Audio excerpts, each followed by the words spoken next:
70% of major change programs don't achieve the objectives they set out to. And when you look at that 70% that fail, what you find is that 70% of the time, it's because of the human issues, the organization issues, the culture issues. Sometimes it's the employees who don't really understand it or don't feel personally motivated to change. Sometimes it's because management's not on board. Sometimes it's because the top team isn't engaged. One of the organizations I've worked with recently, it's a large energy company, and the CEO was absolutely convinced that he had a very clear vision and strategy.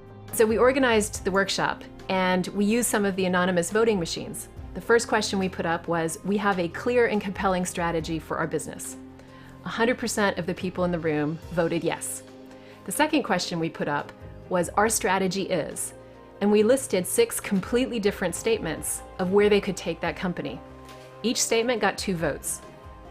At that point, the CEO blew up, left the room,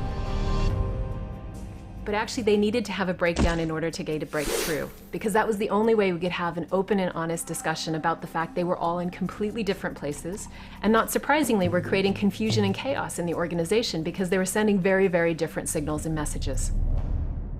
This video is very much about engaging with our clients, engaging with our colleagues to help them understand what some of the success factors are in really making change successful and sustainable over time. Many CEOs believe that common sense just needs to become common practice. Unfortunately, that's not always the case.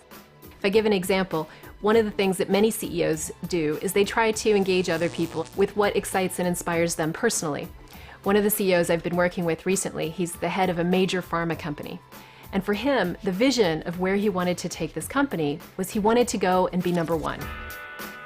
But when we started testing it with people across the organization, what we found was actually for a lot of the sales reps, frankly, being #1, yeah, fine, but it wasn't really what got them engaged.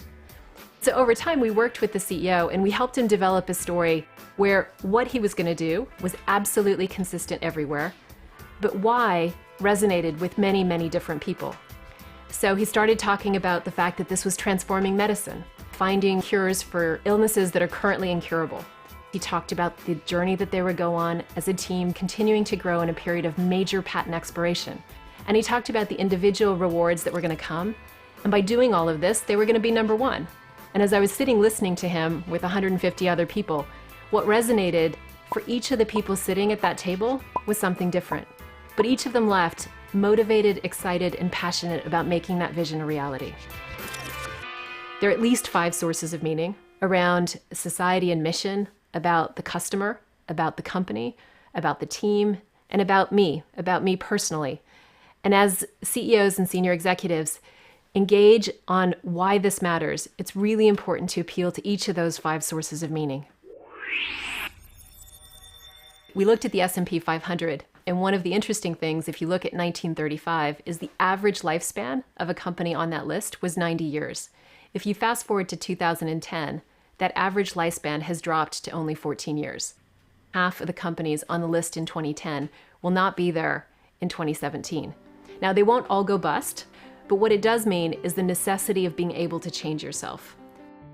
Perhaps one of the classic examples is the Italian Postal Service. They hadn't made a profit in half a century. Their quality standards were so low they didn't achieve the minimum on the European standard scale.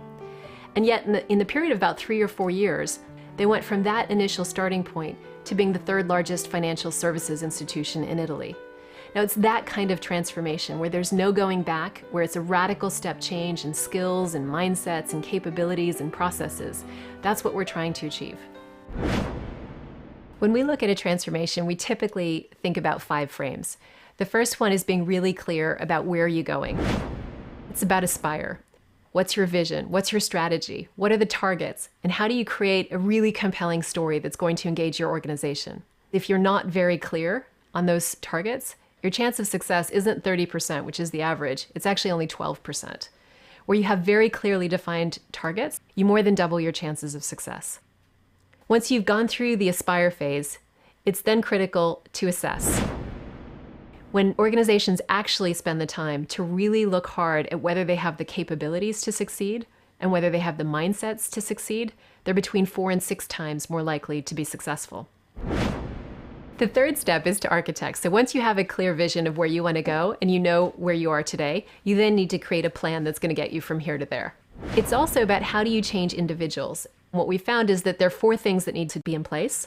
The first one is they have to understand why they have to change, and it has to mean something to them individually.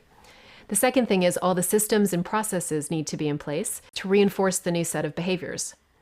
The third lever is they have to have the skills to do it. And then the fourth lever, which actually is the most powerful of all, is the role modeling. So people they trust and respect, people they admire, have to behave in the new way too.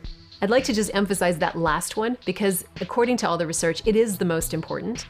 One of the CEOs that we've worked with, who's the head of a major bank, he was driving a transformation program around customer focus. And he goes into one of the retail branches and he notices that the windows are dirty. And so he mentions this to the staff. The next morning when he comes back, he notices that the windows are still dirty. And he rolls up his sleeves and he starts washing the windows in front of every single member of that retail branch. Within 2 days, there is not a dirty window in any of the retail branches anywhere in the country. So now that you've architected your plan, you now need to act. And typically what we find is that transformations are a journey. They often start with a big burst of enthusiasm and excitement. And then typically what you find, sometimes 6 months, sometimes 12 months in, is that there's a dip. It gets really hard. Energy starts to flag. Results may not come through quite as quickly as you want.